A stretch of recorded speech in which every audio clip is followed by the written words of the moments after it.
श्रीगुरुभ्यो नमः हरिः ओम नमः सूर्यः पितामहो व्यासः वसिष्ठो त्रिपराशरः कश्यपो नारदो गार्ग्यः मरीचिर्मुनिरङ्गिराः लोमशः पौरुषश्चैव चमनो यवनो भृगुः शवनकोष्ठादशश्चेति ज्योतिष्शास्त्रप्रवर्तकाः नमो ऋषिभ्यः नमो महद्भ्यः ಪ್ರಿಯ ವೀಕ್ಷಕರೇ, ಭಗವಂತ ಶುಭವನ್ನುಂಟು ಮಾಡಲಿ. ಆತ್ಮೀಯರೇ, ಜುಲೈ ತಿಂಗಳಲ್ಲಿ ಮಕರ ರಾಶಿಯವರಿಗೆ ಹೇಗಿದೆ ಮಾಸ ಭವಿಷ್ಯ ಎಂಬುದನ್ನು ತಿಳ್ಕೊಳ್ಳುವಂಥ ಒಂದು ಪ್ರಯತ್ನ ಮಾಡೋಣ. ನೋಡಿ, ಗ್ರಹಸ್ಥಿತಿ ಹೇಗಿದೆ ಅಂತಂದರೆ 2ನೇ ರಾಶಿಯಲ್ಲಿ ರಾಹು, 3ನೇ ರಾಶಿಯಲ್ಲಿ ಶನೀಶ್ವರ, 4ನೇ ರಾಶಿಯಲ್ಲಿ ಯಾರಿಲ್ಲ, 5ನೇ ರಾಶಿಯಲ್ಲಿ ಕುಜ, 6ನೇ ರಾಶಿಯಲ್ಲಿ ರವಿ ಮತ್ತು ಬುಧರು, ಹಾಗೆ 7ನೇ ರಾಶಿಯಲ್ಲಿ ಗುರು, 8ನೇ ರಾಶಿಯಲ್ಲಿ ಶುಕ್ರ ಮತ್ತು ಕೇತು, ಹೀಗೆಲ್ಲ ಒಂದು ಗ್ರಹಸ್ಥಿತಿ ಇದೆ. ಹಾಗೆ ಇದು ನಾವು ಹೇಳುವಂಥದ್ದು ಗೋಚಾರ ಫಲ ಅಂಥೇಳಿ ಜಾತಕದ ಮೇಲೆ, ದಶಾಭುಕ್ತಿಗಳ ಮೇಲೆ ಸ್ವಲ್ಪ ವ್ಯತ್ಯಾಸವೂ ಕೂಡ ಬರಬಹುದು. ಉತ್ತರಾಷಾಢ ನಕ್ಷತ್ರ 2, 3, 4ನೇ ಪಾದ, ಹಾಗೆ ಶ್ರವಣ ನಕ್ಷತ್ರ 1, 2, 3, 4ನೇ ಪಾದ, ಧನಿಷ್ಠಾ ನಕ್ಷತ್ರ 1, 2ನೇ ಪಾದ.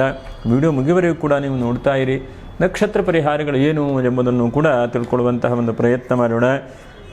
ಅದು ವಿಶೇಷವಾಗಿ ನಿಜ ಜ್ಯೇಷ್ಠ ಮಾಸ ಅಂಥೇಳಿ. ಹಾಗೆ 3ನೇ ತಾರೀಕಿಗೆ ಸಂಕಷ್ಟರ ಚತುರ್ಥಿ ಇದೆ, 10ನೇ ತಾರೀಕಿಗೆ ಬುಧ ಜಯಂತಿ, ಹಾಗೆ 11ನೇ ತಾರೀಕಿಗೆ ವೈಷ್ಣವ ಏಕಾದಶಿ, 12ನೇ ತಾರೀಕಿಗೆ ಪ್ರದೋಷ, 13ನೇ ತಾರೀಕಿಗೆ ಮಾಸ ಶಿವರಾತ್ರಿ, 14ನೇ ತಾರೀಕಿಗೆ ಮಣ್ಣೆತ್ತಿನ ಅಮಾವಾಸ್ಯೆ ಇದೆ. ಹಾಗೆ 15ನೇ ತಾರೀಕಿಂದ ಆಷಾಢ ಮಾಸ ಅಂಥೇಳಿ ಆರಂಭವಾಗುತ್ತೆ, ಆಷಾಢ ಮಾಸ. ಹಾಗೆ 17ನೇ ತಾರೀಕಿಗೆ ದಕ್ಷಿಣಾಯಣ ಪುಣ್ಯಕಾಲ 11 ಗಂಟೆ 45 ನಿಮಿಷಕ್ಕಿದೆ. ಕರ್ಕಾಟಕ ರಾಶಿಗೆ ರವಿಯೂ ಕೂಡ ಸಂಚಾರ ಮಾಡ್ತಾನೆ. ಹಾಗಾಗಿ ಕರ್ಕಾಟಕಕ್ಕೆ ವಿಶೇಷವಾಗಿ ಬಂದಾಗ ನಮ್ಮಲ್ಲಿ ಮಲಮಾಸ ಅಂತಲೂ ಕೂಡ ಕರೀತಾರೆ. ಹಾಗೆ ಆಷಾಢ ಮಾಸ ಒಟ್ಟಿನಲ್ಲಿ ಧಾರ್ಮಿಕವಾದಂತಹ ದೇವತಾ ದರ್ಶನಗಳಿಗೆ ತೊಂದರೆ ಇಲ್ಲ, ಒಂದು ಸಂಸ್ಕಾರ ಕರ್ಮಗಳಿಗೆ ಈ ಒಂದು ಆಷಾಢ ಮಾಸದಷ್ಟು ಉತ್ತಮವಾದದ್ದಲ್ಲ ಎಂಬುದನ್ನು ಕೂಡ ಹೇಳ್ತಾರೆ. ಹಾಗೆ ಆಷಾಢ ಮಾಸದಲ್ಲಿ ಪ್ರತಿ ಶುಕ್ರವಾರವೂ ಕೂಡ ಆಡೇ ಶುಕ್ರವಾರ ಮಹಾಲಕ್ಷ್ಮಿಯನ್ನು ಪೂಜೆ, ವ್ರತ, ನಮಸ್ಕಾರಗಳನ್ನು ಮಾಡುವಂಥದ್ದು. ಹಾಗೆ 26ನೇ ತಾರೀಕಿಗೆ ಶಾಖವ್ರತ, ಹಾಗೆ 25ನೇ ತಾರೀಕು ಪ್ರಥಮ ಏಕಾದಶಿ. ನೋಡಿ, ಆಷಾಢ ಮಾಸದ ಏಕಾದಶಿ ಬಹಳ ಉತ್ತಮವಾದಂಥದ್ದು, ವ್ರತಗಳಿಗೆ, ಪೂಜೆಗಳಿಗೆ ಬಹಳ ಉತ್ತಮವಾದಂಥದ್ದು. ಹಾಗೆ 29ನೇ ತಾರೀಕಿಗೆ ಗುರುಪೂರ್ಣಿಮಾ ಮತ್ತು ಸತ್ಯನಾರಾಯಣ ಸ್ವಾಮಿ ಪೂಜೆ ಮಾಡುವಂಥದ್ದು. 31ನೇ ತಾರೀಕು ಕೂಡ ಶುಕ್ರವಾರ ಇದೆ. ಹೀಗೆ ಒಂದಂತಕ್ಕೆ ಹಬ್ಬ ಹರಿದಿನಗಳೇ ಇದೆ ಈ ತಿಂಗಳಲ್ಲಿ. ಒಟ್ಟಿನಲ್ಲಿ ಆಷಾಢ ಮಾಸ ಆದರೂ ಕೂಡ ಒಂದು ಹಂತಕ್ಕೆ ವ್ರತಗಳಿಗೆ ಬಹಳ ಉತ್ತಮವಾದದ್ದು. ಗುರುಪೂರ್ಣಿಮೆ ಇದೆ, ಏಕಾದಶಿ, ಪ್ರಥಮ ಏಕಾದಶಿ ಇದೆ. ಇನ್ನು ಆರಂಭದ ದಿವಸದಲ್ಲಿ ಜ್ಯೇಷ್ಠ ಮಾಸ, ನಿಜ ಜ್ಯೇಷ್ಠ ಮಾಸ ಆದದ್ರಿಂದ ಒಂದಂತಕ್ಕೆ ಸಂಸ್ಕಾರ ಕರ್ಮಗಳು ಕೂಡ ಬಹಳ ಉತ್ತಮವಾದಂಥದ್ದು. 5ನೇ ತಾರೀಕು ಹಾಗೆ 9ನೇ ತಾರೀಕು ಒಂದು ಹಂತಕ್ಕೆ ಬಹಳ ಸ್ವಲ್ಪ ಉತ್ತಮವಾದಂಥ ಮುಹೂರ್ತಗಳು ಎಂಬುದನ್ನು ಕೂಡ ನಾವು ಗಮನಿಸಬಹುದು. ಒಟ್ಟಿನಲ್ಲಿ ಮಕರ ರಾಶಿಯವರಿಗೆ ಒಂದು ಹಂತಕ್ಕೆ ವಿಡಿಯೋ ಕೊನೆಯಲ್ಲಿ ಏನಾದರೂ ಒಂದಷ್ಟು ನೀವು ಬಹಳ ಸುಲಭವಾಗಿ ಮಾಡುವಂತಹ ಪರಿಹಾರಗಳನ್ನು ಕೂಡ ಕೊನೆಗೆ ಹೇಳಲಿಕ್ಕಿದ್ದೇನೆ.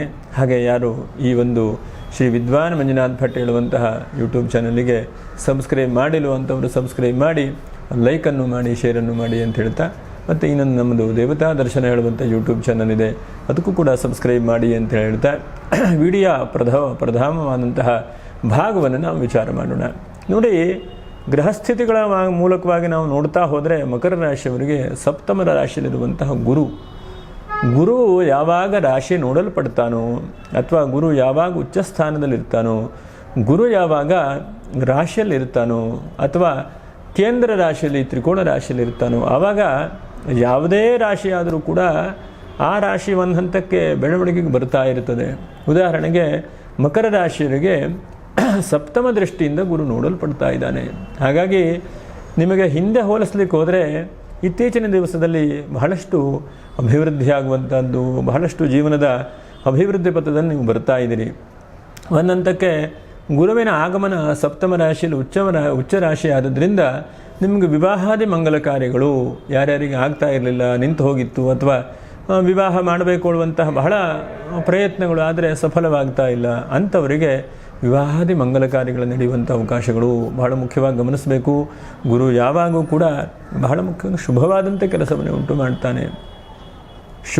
ಅಶುಭೇರ ದೃಷ್ಟಿಯ, ಅಶುಭವಾದಂಥ ಗ್ರಹಗಳು ದೃಷ್ಟಿಯಾದಾಗ ಅಶುಭವಾದಂಥ ತೊಂದರೆಗಳಾಗುತ್ತೆ. ಶುಭೇರ ದೃಷ್ಟಿಯ, ಶುಭಗ್ರಹಗಳು ಗುರು, ಬುಧ, ಶುಕ್ರರೆಲ್ಲ ದೃಷ್ಟಿಯಲ್ಲಿಟ್ಟರೆ ಶುಭವಾದಂಥ ಕೆಲಸಗಳಾಗುತ್ತೆ. ಹಾಗಾಗಿ ವಿವಾಹಾದಿ ಮಂಗಳ ಕಾರ್ಯಕ್ಕೆ ಅವಕಾಶಗಳಾಗುತ್ತೆ. ಇದು ಬಹಳ ಮುಖ್ಯವಾಗಿ ನಾವು ತಿಳ್ಕೊಳ್ಳುವಂಥದ್ದು. ಹಾಗೆ ಎರಡನೇದಾಗಿ ಬಹಳ ಮುಖ್ಯವಾಗಿ ರಾಶ್ಯಾಧಿಪತಿಯಾದಂಥ ಶನೀಶ್ವರನು ತೃತೀಯ ರಾಶಿಯಲ್ಲಿದ್ದಾನೆ. ಭೂಮಿಯೇ ಮೊದಲಾದಂತಹ ವಿಷಯದಲ್ಲಿ ಎಲ್ಲೋ ಒಂದು ಕಡೆಗೆ ಅನುಕೂಲ ಆಗುತ್ತೆ. ಯಾವುದೋ ಒಂದು ಸೈಟ್ ನೋಡ್ತಾ ಇದ್ದೇನೆ, ಒಂದು ಹಂತಕ್ಕೆ ರಿಜಿಸ್ಟರ್ ಮಾಡಿಕೊಳ್ಳುವಂಥದ್ದು, ಅಥವಾ ಯಾವುದೋ ಒಂದು ಭೂಮಿಯ ವ್ಯವಸ್ಥೆಯಲ್ಲಿ ಕೃಷಿಯ ವ್ಯವಸ್ಥೆಯಲ್ಲಿ ತೊಂದರೆ ಆಗಿದೆ, ಅದಕ್ಕೆ ಪರಿಹಾರ ಮಾಡಿಕೊಳ್ಳಿಕ್ಕೆ ಪ್ರಯತ್ನ ಮಾಡ್ತಾ ಇರುವಂಥದ್ದು. ನೋಡಿ, ಹಿಂದೆ ಯೋಚನೆ ಮಾಡಿ, ಎಷ್ಟೊಂದು ಕಾನೂನಿನ ಸಂಬಂಧವಾದಂಥ ತೊಂದರೆಗಳು, ಕೋರ್ಟು ಕಚೇರಿಯ ಒದ್ದಾಟಗಳು ಹೇಗಿತ್ತು ಹಿಂದೆ. ಈಗ ನಿಮ್ಮ 7.5 ಶನಿ ಇಲ್ಲ, ಒಂದಂತ ಗುರುವು ಕೂಡ ಸಪ್ತಮ ರಾಶಿಯಲ್ಲಿದ್ದಾನೆ. ಹೀಗೆ ನಿಮ್ಮನ್ನು ಹಿಡಿಲಿಕ್ಕೆ ಆಗದೇ ಇರುವಂತಹ ಒಂದು ಹಂತಕ್ಕೆ ಯೋಗ ಭಾಗ್ಯಗಳು ಸಿಗ್ತಾ ಇದೆ ನಿಮಗೆ. ಅದನ್ನು ಪ್ರಯತ್ನ ಮೂಲಕವಾಗೂ ಕೂಡ ಮಾಡಬೇಕು. ಯಾಕಂದರೆ ಮನುಷ್ಯನು ಪ್ರಯತ್ನ ಮಾಡಿಲ್ಲ ಅಂತಂದರೆ ಫಲ ಸಿಗಲಿಕ್ಕೆ ಸಾಧ್ಯ ಇಲ್ಲ. ಹಾಗಾಗಿ ಒಂದು ಹಂತಕ್ಕೆ ಮಂಗಲಕರವಾದಂಥ ವಾತಾವರಣಗಳು ನಿಮಗೆ ಪುನಃ ಉಂಟಾಗ್ತಾ ಇದೆ, ಅದು ಸಿಗ್ತಾ ಇದೆ. ಅದನ್ನು ನೀವು ಗಟ್ಟಿಯಾಗಿ ಹಿಡ್ಕೊಳ್ಬೇಕು. ಒಂದು ದಿವಸ ಪ್ರಯತ್ನ ಮಾಡದೆ ಅದನ್ನು ಬಿಡ್ಲಿಕ್ಕೆ ಹೋಗಬಾರ್ದು, 2 ದಿವಸ ಪ್ರಯತ್ನ ಮಾಡದೆ ಬಿಡ್ಲಿಕ್ಕೆ ಹೋಗಬಾರ್ದು. ಅದನ್ನು ನಿರಂತರವಾಗಿ ಪ್ರಯತ್ನ ಮಾಡ್ತಾ ಹೋಗಬೇಕು. ನಿರಂತರವಾದಂಥ ಪ್ರಯತ್ನಗಳು, ನಿರಂತರವಾದಂಥ ಅವಕಾಶಗಳು ಯಾವಾಗ ಸಿಗುತ್ತೋ ಅದು ಬಹಳ ಉತ್ತಮವಾದಂಥ ಫಲವನ್ನು ಕೊಡುತ್ತೆ. ಉದಾಹರಣೆಗೆ ಕೃಷಿಕನು ಒಂದು ದಿವಸ ಗಿಡ ಹಾಕ್ತಾನೆ, ಅದು ಇವತ್ತಾಯ್ತಲ್ಲಪ್ಪ ನಾಳೆಗೆ ಬಿಡಲ್ಲ. ಅದು ಫಲ ಬರುವಲ್ಲಿವರೆಗೂ ಕೂಡ ಅದನ್ನು ಚೆನ್ನಾಗಿ ಮಕ್ಕಳನ್ನು ಹೇಗೆ ಬೆಳೆಸ್ತಾ ಇರ್ತಾರೋ ಅದೇ ಥರ ಬೆಳೆಸ್ತಾ ಇರ್ತಾರೆ. ಹಾಗೆ ಮನುಷ್ಯನ ಪ್ರತಿನಿತ್ಯವೂ ಕೂಡ ಮಾಡುವಂಥ ಕೆಲಸ ಅಥವಾ ಅವನ ಯೋಚನೆ ಎಲ್ಲವೂ ಕೂಡ ಹಾಗೆ ಪ್ರತಿನಿತ್ಯವೂ ಕೂಡ ಅದರ ಮೇಲೆ ನಾವು ಎಫರ್ಟ್ ಹಾಕಿ ಮಾಡ್ತಾ ಇರಬೇಕು. ಆವಾಗ ಮಾತ್ರ ಅದು ಉತ್ತಮವಾದಂಥ ಫಲವನ್ನು ಕೊಡುತ್ತೆ. ಇಲ್ಲ ಅಂತ ಅದು ಉತ್ತಮವಾದಂಥ ಫಲ ಕೊಡಲಿಕ್ಕೆ ಸಾಧ್ಯ ಇಲ್ಲ. ಹಾಗಾಗಿ ವಿವಾಹಾದಿ ಮಂಗಲ ಕಾರ್ಯಕ್ಕೆ ಪ್ರಯತ್ನ ಮಾಡಿ ಸಫಲವಾಗಬಹುದು. ಭೂಮಿ ವ್ಯಾಪಾರ ವ್ಯವಹಾರ ಮಾಡ್ತಾ ಇರುವಂಥ ವ್ಯಕ್ತಿಗಳು, ರಿಯಲ್ ಎಸ್ಟೇಟ್ ಉದ್ಯಮಗಳಿರುವಂಥ ವ್ಯಕ್ತಿಗಳು ಬಹಳಷ್ಟು ಪ್ರಯತ್ನ ಮಾಡಿ ಅದು ಕೂಡ ಸಫಲವಾಗುವಂಥ ಸಾಧ್ಯತೆಗಳಾಗುತ್ತೆ. 2ನೇ ರಾಶಿಯ ರಾಹು ಸ್ವಲ್ಪ ಸಂಪತ್ತು ಸೃಷ್ಟಿಯಾಗುತ್ತೆ. ಎಲ್ಲೋ ಒಂದು ಕಡೆಗೆ ಇನ್ವೆಸ್ಟ್ಮೆಂಟ್ ಮಾಡಿದಿರಿ, ಎಲ್ಲೋ ಒಂದು ಕಡೆಗೆ ಒಳ್ಳೆ ರೀತಿಯಾದಂಥ ಹೂಡಿಕೆ ಮಾಡಿದಿರಿ, ಅದು ಇನ್ನೂ ಕೂಡ ಬೆಳೆಯುವಂಥ ಅವಕಾಶಗಳಾಗುತ್ತೆ. ಯಾಕಂದರೆ ಜೀವನದಲ್ಲಿ ಎಷ್ಟೋ ಸಲ ಬೆಳವಣಿಗೆ ಇಲ್ಲ, ಸುಮ್ಮನೆ ಪ್ರಯತ್ನ ಮಾಡ್ತಾ ಇರ್ತೇವೆ, ಯಾವುದೂ ಕೂಡ ಹೇಗಿದೆಯೋ ಹಾಗೆ. ನಿಂತ ನೀರು ಆಗಬಾರ್ದು. ಪುನಃ ಅದಕ್ಕೆ ಹೇಳ್ತಾರೆ ಹಿರಿಯರು, ನಿಂತ ನೀರು ಆಗಬಾರ್ದು. ನಿಂತ ನೀರಾದರೆ ಅಲ್ಲಿ ಕಸಕಡ್ಡಿಗಳಾಗತ್ತೆ, ಹುಳು ಆಗುತ್ತೆ, ಕೆಸರಾಗತ್ತೆ, ತೊಂದರೆ ಆಗುತ್ತೆ. ಆದರೆ ಜೀವನದಲ್ಲಿ ಮುಂದೆ ಹೋಗ್ತಾ ಇರಬೇಕು. ಯಾಕಂದರೆ ಜೀವನದಲ್ಲಿ ಅವಕಾಶ ಹೇಳುವಂಥದ್ದು ಹೇಗೆ ಸಿಗುತ್ತೆ ಹೇಳುವಂಥದ್ದು ಗೊತ್ತಿಲ್ಲ. ನಾಳೆ ಕ್ಷಣಕ್ಕೆ ಸಿಗಬಹುದು. ಯಾವಾಗ ಜ್ಞಾನೋದಯ ಆಗುತ್ತೆ, ಯಾವಾಗ ಜೀವನದಲ್ಲಿ ಬದಲಾವಣೆ ಆಗುತ್ತೆ ಗೊತ್ತಿಲ್ಲ. ಆ ಒಳ್ಳೆ ರೀತಿಯಾದಂಥ ಬದಲಾವಣೆ ಯಾವ ಕ್ಷಣಕ್ಕೆ ಬೇಕಾದರೂ ಬರಬಹುದು. ಅದನ್ನು ನಾವು ಕಾಯ್ತಾ ಇರಬೇಕು. ಹಾಗಾಗಿ ಅದಕ್ಕೆ ಬಹಳ ಮುಖ್ಯವಾದಂಥ ಅಸ್ತ್ರ ಏನಪ್ಪ ಅಂತಂದರೆ ಮನುಷ್ಯ ಪ್ರಯತ್ನವೇ ಬಹಳ ಮುಖ್ಯವಾದಂಥ ಅಸ್ತ್ರ. ಇನ್ನು ನೋಡಿ, ಪಂಚಮ ರಾಶಿಯಲ್ಲಿರುವಂತಹ ಕುಜನು ನಿಮ್ಮಲ್ಲೇ ಒಂದು ಹಂತಕ್ಕೆ ಶಕ್ತಿಯನ್ನು ಉಂಟು ಮಾಡ್ತಾ ಇದ್ದಾನೆ. ಇಷ್ಟು ದಿವಸ ನಿಮ್ಮ ಕೈಯಲ್ಲಿ ಆಗಲ್ಲ ಸಿಗಲ್ಲ ಹೇಳುವಂತಹ ತೊಂದರೆಗಳಿತ್ತು, ನಿಮ್ಮಲ್ಲೇ ಅವಕಾಶಗಳು ಉಂಟಾಗ್ತಾ ಇದೆ. ಸ್ವಲ್ಪ ಶಾರೀರಿಕವಾದಂಥ ತೊಂದರೆಗಳಿದ್ರೆ ಅದಕ್ಕೆ ಸ್ವಲ್ಪ ಚಿಕಿತ್ಸೆಗಳ ಮೂಲಕವಾಗಿ ಅನುಕೂಲಕರವಾದಂಥದ್ದು, ಮತ್ತು ಸಣ್ಣ ಪುಟ್ಟ ಕಣ್ಣಿನ ತೊಂದರೆಗಳಿದ್ರೆ ಅದಕ್ಕೆ ಚಿಕಿತ್ಸೆಗಳಿಗೆ ಅವಕಾಶಗಳಾಗುವಂಥದ್ದು. ಏನೋ ಜೀರ್ಣಕ್ರಿಯೆ ಹೊಟ್ಟೆಲೆಲ್ಲ ತೊಂದರೆ ಆಗ್ತಾ ಇದೆಯಪ್ಪ, ಸರಿಯಾದಂತಹ ಅನ್ನಾಹಾರಗಳೇ ಸರಿಯಾಗಿ ಊಟ ತಿಂಡಿ ಆಗ್ತಾ ಇಲ್ಲ ಅಂತಂದರೆ ಅದಕ್ಕೂ ಕೂಡ ಎಲ್ಲೋ ಒಂದು ಕಡೆ ಅವಕಾಶಗಳು ಕೂಡ ಭಗವಂತ ನೀಡ್ತಾ ಇದ್ದಾನೆ. ಹಾಗಾಗಿ ನಿಮ್ಮಲ್ಲೇ ಒಂದು ಹಂತಕ್ಕೆ ಧೈರ್ಯ, ಆತ್ಮಸ್ಥೈರ್ಯ ಅಂತ ಹೇಳ್ತೇವಲ್ವ, ಅದು ಜಾಸ್ತಿಯಾಗಿ ವೃದ್ಧಿ ಆಗ್ತಾ ಇದೆ. ಎಷ್ಟೋ ಸಲ ಆತ್ಮಸ್ಥೈರ್ಯವೇ ಇರುವುದಿಲ್ಲ. ನಮಗೆ ಎಕ್ಸಾಮ್ ಬರೀಬೇಕು ಹೋಗ್ತೇವೆ, ಆದರೂ ಪಾಸಾಗ್ತಾನೆ ಹೇಳುವಂಥ ಒಂದು ದೃಢವಾದಂಥ ನಂಬಿಕೆ ಇಲ್ಲ ನಮಗೆ. ಆ ನಂಬಿಕೆ ಇಟ್ಕೊಂಡು ಹೋಗಬೇಕು. ಆ ನಂಬಿಕೆಯು ಬಹಳ ಮುಖ್ಯವಾದಂಥದ್ದು ಜೀವನದಲ್ಲಿ. ಎಷ್ಟೋ ಸಲ ದ್ವಂದ್ವ ಸ್ವಭಾವ ಆಗಲ್ಲ ಹೇಳುವಂಥದ್ದು, ಇದೆಲ್ಲ ನಮ್ಮ ಮನುಷ್ಯನಿಗೆ ಒಂದಂತಕ್ಕೆ ಅಡೆತಡೆಗಳು, ತೊಂದರೆಗಳನ್ನು ನಾವು ಬಿಟ್ಟು ಮುಂದೆ ಹೋಗಬೇಕು. ಮುಂದೆ ಹೋದಾಗ ಮಾತ್ರ ಸಫಲವಾದಂಥ ಅವಕಾಶಗಳಾಗುತ್ತೆ. ಅನಂತರ ರವಿ ಮತ್ತು ಬುಧರು 6ಥ ಸ್ಥಾನದಲ್ಲಿದ್ದಾರೆ. ಹಾಗಾಗಿ ಸ್ವಲ್ಪ ವಿದ್ಯಾರ್ಥಿಗಳು ಸ್ವಲ್ಪ ನಿಧಾನವಾಗಿ ಯೋಚನೆ ಮಾಡಿಕೊಳ್ಬೇಕು. ಸಣ್ಣ ಪುಟ್ಟ ಕಾನೂನಿನ ಕೆಲಸ ಮಾಡ್ತಾ ಇರುವಂಥವ್ರು ಇರಬಹುದು, ಅಥವಾ ಟೈಪಿಂಗು, ಬರಹ ಇತ್ಯಾದಿಗಳು ಮಾಡ್ತಾ ಇರುವಂಥವರು, ಅಥವಾ ಬೋಧನೆ ಟೀಚಿಂಗ್ ಕೆಲಸದಲ್ಲಿರುವಂಥ ವ್ಯಕ್ತಿಗಳು ಸ್ವಲ್ಪ ಜಾಗ್ರತೆ ವಹಿಸ್ಕೊಳ್ಬೇಕು. ಯಾಕಂದರೆ 6ಥ ಸ್ಥಾನದ ರವಿ ಬಹಳ ಒಳ್ಳೆಯವನು, ಆದರೆ ಬುಧ 6ಥ ಸ್ಥಾನದಲ್ಲಿ ಒಳ್ಳೆಯದಲ್ಲ. 3 ಆಯಾಹ ಅಧಿಪಾಹ ಸರ್ವೇ ಪಾಪಫಲಾಹ ಸ್ಮೃತಾಹ ಅಂತ ಪರಾಶರರು ಹೇಳ್ತಾರೆ. 6ನೇ ಮನೆಯಲ್ಲಿ ಇರುವಂಥ ಗ್ರಹಗಳು ನಮಗೆ ರೋಗಗಳನ್ನೆಲ್ಲ ಪರಿಹಾರ ಮಾಡ್ತಾರೆ, ಆದರೆ ಕೆಲವೊಂದು ಸಲ ಬಾಧೆಯನ್ನು ಕೂಡ ಉಂಟು ಮಾಡ್ತಾರೆ. ಕೆಲವೊಂದು ಸಲ ನೋಡೋದೇ ಇಲ್ಲ, ಸಹಿ ಹಾಕಿ ಅದೇ ನಾಳೆಗೆ ತೊಂದರೆ ಆಗಿಬಿಡುತ್ತೆ. ಅಥವಾ ಯಾವುದೋ ಒಂದು ವಿಷಯವನ್ನು ಆಯಿತು ಮಾಡಿರಿ ಅಂತ ಹೇಳ್ತೀರಿ, ಯಾಕಂದ್ರೆ ನಿಮಗೆ ಗಡಬಡ ಇರುತ್ತೆ, ನಿಮಗೆ ಅದನ್ನು ಯೋಚನೆ ಮಾಡುವಂಥ ಒಂದು ಸಮಯ ಮನಸ್ಥಿತಿಯೂ ಕೂಡ ಇರುವುದಿಲ್ಲ. ಹಾಗೆ ಈ ತಿಂಗಳನ್ನು ಮಾಡಲಿಕ್ಕೆ ಹೋಗಬೇಡಿ. ಪ್ರತಿಯೊಂದನ್ನು ಕೂಡ ಇವತ್ತಾಗಿಲ್ಲ ನಾಳೆ ಮಾಡ್ಕೊಳ್ಳಿ, ನಾಡಿದ್ದು ಮಾಡ್ಕೊಳ್ಳಿ. ಎಲ್ಲವೂ ಕೂಡ ಸಮಯ ತೆಗೆದುಕೊಂಡು ಅದನ್ನು ಸರಿಯಾಗಿ ಕೂಲಂಕುಷವಾಗಿ ನೋಡಿ, ಸರಿಯಾಗಿ ಸಹಿ ಹಾಕಿ ಏನಿದೆ ನೋಡ್ಕೊಳ್ಳಿ. ಎಷ್ಟೋ ಸಲ ನಮಗೆ ಗಾಬರಿ, ಎಷ್ಟೋ ಸಲ ನಮಗೆ ಅದೇನು ಹೇಳ್ತಾರಲ್ಲ ತುದಿ ಕಾಲ ನಿಂತ್ಕೊಳ್ಳುವಂತಹ ಒಂದು ಪರಿಸ್ಥಿತಿ ಆಗುತ್ತೆ. ಹಾಗಾಗಬಾರ್ದು.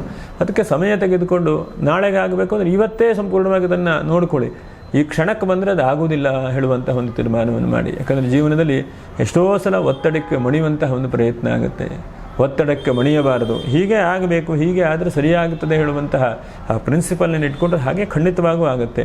ನಾವು ಒಂದು ಸಲ ನಾವು ತಪ್ಪು ದಾರಿಯಲ್ಲಿ ಹೋಗಿ ಒಂದು ಸಲ ಗಬರಿಯನ್ನು ಮಾಡಿಕೊಂಡ್ರೆ ಎರಡನೇ ಸಲ ಅದೇ ನಮ್ಮ ತಲೆ ಮೇಲೆ ಏಟು ಬೀಳ್ತಾ ಇರುತ್ತೆ. ಹಾಗಾಗಿ ಇಲ್ಲ ಹೇಳೋದು ಕೆಲವೊಂದು ಸಲ ನಾವು ಮಾಡ್ಕೊಳ್ಬೇಕು. ಇಲ್ಲಪ್ಪ ನನಗೆ ಸಮಯ ಇಲ್ಲ, ಆಗೋದಿಲ್ಲ, ಮುಗಿದೋಯ್ತು. ಮತ್ತು ಕೆಲವೊಂದು ಸಲ ಒತ್ತಡಕ್ಕೆ ಮಣಿದು ಎಲ್ಲೋ ಕಡೆ ಫಂಕ್ಷನಿಗೆ ಹೋಗಬೇಕಾಗಿರುತ್ತೆ. ಅಷ್ಟೊತ್ತಿಗೆ ಯಾರೋ ಒಬ್ಬರಿಗೆ ಕನ್ಸಲ್ಟೇಷನು ಕೊಡಬೇಕಾಗ್ತದೆ. ಆವಾಗ ಅಲ್ಲೂ ಇಲ್ಲ ಆಗುತ್ತೆ. ಹಾಗಾಗಿ ಏನೇ ಇದ್ದುಕೊಂಡ್ರೂ ಕೂಡ ನಮ್ಮ ಮನಸ್ಥಿತಿ ಕೆಲಸದಲ್ಲಿ ಸಂಪೂರ್ಣವಾದಂತಹ ಯಶಸ್ವಿಯಾದಂಥ ಕಾರ್ಯಗಾರಕ್ಕೆ ಪ್ರಯತ್ನ ಮಾಡಬೇಕು. ಅಲ್ಲಿ ಇಲ್ಲಿ ಮಾಡ್ಕೊಳ್ಳಿಕ್ಕೆ ಹೋಗಬಾರ್ದು. ಹಾಗೆ ಸಪ್ತಮದಲ್ಲಿರುವಂತಹ ಗುರು ನಿಮಗೆ ಬಹಳ ಬೆಳಕನ್ನು ಚೆಲ್ತಾ ಇದ್ದಾನೆ. ಒಂದು ಆರ್ಥಿಕವಾದಂತಹ ಹಣಕಾಸಿನ ಅಭಿವೃದ್ಧಿ ಮಾಡ್ತಾ ಇದ್ದಾನೆ, ಬಹಳ ಒಳ್ಳೆಯದಾದಂಥದ್ದು. ಎರಡನೇದಾಗಿ ನಿಮ್ಮ ಮನಸ್ಸಿಗೆ ಸಮಾಧಾನ, ದೃಢವಾದಂಥ ಅವಕಾಶಗಳನ್ನು ಕೂಡ ಕೊಡ್ತಾ ಇದ್ದಾನೆ. ಮೂರನೇದಾಗಿ ಹಿರಿಯರ ಆಶೀರ್ವಾದ, ಗುರುಗಳ ಆಶೀರ್ವಾದ ನಿಮ್ಮ ಬಗ್ಗೆ ಬಹಳ ಚೆನ್ನಾಗಿರುತ್ತದೆ. ಆದರೆ ನೀವೇ ಕೆಲವೊಂದು ಸಲ ಅಸಡ್ಡೆ ಮಾಡ್ತೀರಿ, ಇದೇನೂ ಆಗೋದಿಲ್ಲ ಅಂದ್ಕೊಂಡ್ಬಿಡ್ತೀರಿ. ಹಾಗಾಗಿ ದೈವಾನುಗ್ರಹ, ಗುರುಗಳ ಆಶೀರ್ವಾದ ಆಡುವಂಥದ್ದು ಬಹಳ ಉತ್ತಮವಾದಂಥದ್ದು. ಒಳ್ಳೆ ರೀತಿಯಾದಂಥ ಫಲಗಳನ್ನು ಭಗವಂತ ನೀಡ್ತಾ ಇದ್ದಾನೆ. ಎಷ್ಟೋ ಸಲ ನಾವು ಅಂದ್ಕೊಳ್ತಾ ಇರ್ತೇವೆ ನಮಗೆ ಯಾರು ನೋಡ್ತಾರೆ, ಯಾರು ಮಾಡ್ತಾರೆ ಅಂಥೇಳಿ. ಆದರೆ ಬಹಳ ಒಳ್ಳೇದು ಮಾಡಬೇಕು ಅನ್ನುವಂಥ ವ್ಯಕ್ತಿಗಳು ನಿಮ್ಮ ಹಿಂದೆ ಸದಾಕಾಲ ಒಳ್ಳೆಯದನ್ನು ಆಶಿಸ್ತಾ ಇರ್ತಾರೆ. ಅದು ಕೆಲವೊಂದು ಸಲ ಗೊತ್ತಾಗ್ಬೋದು, ಕೆಲವೊಂದು ಸಲ ಗೊತ್ತಾಗದೇ ಇರಬಹುದು. ಆದರೆ ಒಳ್ಳೆಯತನ, ಒಳ್ಳೆಯ ಪ್ರಯತ್ನ, ಒಳ್ಳೆಯ ಮನಸ್ಥಿತಿ ಎಲ್ಲಿರುತ್ತೋ ಅಲ್ಲಿ ಭಗವಂತ ಖಂಡಿತವಾಗೂ ಇದ್ದೇ ಇರ್ತಾನೆ. ಹಾಗೆ ಗುರುವಿನ ಅನುಗ್ರಹದಿಂದ ಸ್ವಲ್ಪ ಪ್ರಯಾಣ ಯೋಗ ಆಗುತ್ತೆ. ಧಾರ್ಮಿಕವಾದಂತಹ ಕ್ಷೇತ್ರಗಳಿಗೆ ಹೋಗುವಂಥದ್ದು, ಭಗವಂತನ ದರ್ಶನ ಪಡುವಂಥದ್ದು, ಆದಷ್ಟು ಒಳ್ಳೊಳ್ಳೆ ವಿಷಯಗಳ ಬಗ್ಗೆ ನಿಮ್ಮ ಮನಸ್ಸು ಕೂಡ ಹೋಗ್ತದೆ. ಮತ್ತು ತೀರ್ಥಕ್ಷೇತ್ರಗಳನ್ನು ದರ್ಶನ ಮಾಡುವಂಥ ಈ ತಿಂಗಳಲ್ಲಿ ಬಹಳ ರೀತಿಯಾದಂಥ ಅವಕಾಶಗಳು ಕೂಡ ಕಾಣುತ್ತೆ. ಇನ್ನು ಅಷ್ಟಮದ ಶುಕ್ರ ಸ್ವಲ್ಪ ಹಣಕಾಸು ಬರುತ್ತದೆ, ಅದು ಸ್ವಲ್ಪ ಖರ್ಚಿನ ಕಡೆಗೂ ಸ್ವಲ್ಪ ಜಾಸ್ತಿ ಹೋಗುವಂಗೆ ಕಾಣುತ್ತೆ. ಮತ್ತು ಶುಕ್ರ ಕೇತು ಜೊತೆಗಿದ್ದಾನೆ. ಹಾಗಾಗಿ ತಂದೆಯವರ ವಿಷಯದಲ್ಲಿ ಸ್ವಲ್ಪ ಜಾಗ್ರತೆ ವಹಿಸ್ಕೊಳ್ಳಿ. ಆದಷ್ಟು ಮನಸ್ಸನ್ನು ಕಂಟ್ರೋಲ್ ಮಾಡಿಕೊಂಡು ಸಿಟ್ಟು, ಕೋಪ, ತಾಪಗಳನ್ನು ಆದಷ್ಟು ಕಡಿಮೆ ಮಾಡ್ಕೊಳ್ಳೋ ಹಾಗೆ ಮಾಡ್ಕೊಳ್ಳಿ. ಎಷ್ಟೋ ಸಲ ಮನುಷ್ಯನಿಗೆ ಸಿಟ್ಟು ಬಂದೇ ಬರುತ್ತೆ, ಆದರೆ ಸಿಟ್ಟು ನಮ್ಮನ್ನೇ ತಿನ್ನುತ್ತಂತೆ. ಹಾಗಾಗಿ ಆದಷ್ಟು ಸಮಾಧಾನ, ಶಾಂತಿ, ಸಮೃದ್ಧಿ ಕಡೆಗೆ ಜಾಸ್ತಿ ಪ್ರಯತ್ನವನ್ನು ಮಾಡಿಕೊಳ್ಳಿ. ಇನ್ನೊಂದು 5-6 ವಿಷಯದಲ್ಲಿ ಸ್ವಲ್ಪ ಜಾಗ್ರತೆ ವಹಿಸ್ಕೊಳ್ಬೇಕು. ನೋಡಿ, ಬಹಳ ಮುಖ್ಯವಾಗಿ ಒಂದನೇದಾಗಿ ನೀವು ಏನನ್ನು ಚಿಂತನೆ ಮಾಡ್ತಿರೋ, ಏನೇನು ಪಡ್ಕೊಳ್ಬೇಕು ಆ ವಿಷಯದಲ್ಲಿ ನಿರಂತರವಾದ ಪ್ರಯತ್ನ ಮಾಡ್ತಾ ಇದ್ದೀರಿ, ಅದನ್ನು ಬಿಡಬೇಡಿ. ಯಾಕಂದರೆ ಕೊನೆಗೇನಾಗುತ್ತೆ, ಕೆಲವೊಂದು ಸಲ ಯಾವುದೋ ಒಂದು ವಿಷಯ ಸಿಗಲಿಕ್ಕಿದೆ, ಕೊನೆಯ ಹಂತಕ್ಕೆ ಹೋಗಿ ನಾವು ಹಿಂದೆ ಬರ್ತೇವೆ. ಹಾಗಾಗಬಾರ್ದು. ಅದನ್ನು ಖಂಡಿತವಾಗೂ ಮರಳಿ ಪ್ರಯತ್ನ ಮಾಡ್ತಾ ಇರಬೇಕು. ಎರಡನೇದಾಗಿ ಉದ್ಯೋಗದಲ್ಲಿ ಸ್ಥಿರವಾದಂಥ ಉದ್ಯೋಗ ಆಗುವ ಹಾಗೆ ಇನ್ನೂ ಪ್ರಯತ್ನ ಮಾಡಿಕೊಳ್ಳಿ. ಉದ್ಯೋಗದಲ್ಲಿ ಇನ್ನೂ ಯಶಸ್ಸನ್ನು ಪಡೆಯುವಂತಹ ಪ್ರಯತ್ನವನ್ನು ಮಾಡಿಕೊಳ್ಳಿ. ಯಾವ್ಯಾವ ರೀತಿಯಲ್ಲಿ ನಾವು ಬೆಳಿಬಹುದು, ಯಾವ್ಯಾವ ರೀತಿಯಲ್ಲಿ ಅದಕ್ಕೆ ಪ್ರಯತ್ನ ಮಾಡಬಹುದು, ಎಷ್ಟು ಎಫರ್ಟ್ ಹಾಕ್ಬೋದು, ಎಷ್ಟು ಎಫರ್ಟ್ ಹಾಕಿ ನನಗೆ ಒಳ್ಳೆಯದಾಗುತ್ತೆ, ಇದನ್ನು ಪುನಃ ಪ್ರಯತ್ನ ಮಾಡ್ತಾ ಇರಿ. ಒಂದು ಸಲ ಪ್ರಯತ್ನ ಸಾಕಾಗಲಿಕ್ಕಿಲ್ಲ, ಪುನಃ ಪ್ರಯತ್ನ ಮಾಡಿದಾಗ ಮಾತ್ರ ಒಳ್ಳೆ ರೀತಿಯಾದಂಥ ಫಲ ಆಗುತ್ತೆ. ಪುನಃ ಪ್ರಯತ್ನ ಮಾಡಿಲ್ಲ ಅಂತಂದ್ರೆ ಒಳ್ಳೆ ರೀತಿಯಾದಂಥ ಫಲ ಆಗಲಿಕ್ಕಿಲ್ಲ. ಹಾಗೆ ಮೂರನೇದಾಗಿ ಬಹಳ ಮುಖ್ಯವಾಗಿ ಭಗವಂತ ನಿಮಗೆಲ್ಲ ಕೊಟ್ಟಿದ್ದಾನೆ. ಹಾಗಾಗಿ ಇದೇ ಹೇಳುವುದನ್ನು ಮಾಡಿಕೊಳ್ಳಿ. ಯಾಕಂದರೆ ಎಷ್ಟೋ ಸಲ ನಾವ್ಯಾರನ್ನ ಚೆನ್ನಾಗಿದ್ದೀನೇನ್ರಿ, ಏನಿಲ್ಲ ಸ್ವಾಮಿ ಅಂತ ಹೇಳ್ತಾರೆ, ಇರುವಂಥದ್ದು ಕೂಡ ಹೋಗಿಬಿಡುತ್ತೆ. ಹಾಗಾಗಿ ಭಗವಂತ ಇಷ್ಟರ ಮಟ್ಟಿಗೆ ಕೊಟ್ಟಿದ್ದಾನೆ, ಇಷ್ಟರ ಮಟ್ಟಿಗೆ ಇಟ್ಟಿದ್ದಾನೆ. ಮೇಲೆ ನೋಡಲಿಕ್ಕೆ ಹೋದರೆ ಬಹಳಷ್ಟು ಆಕಾಶ ಮೇಲಕ್ಕಿದೆ.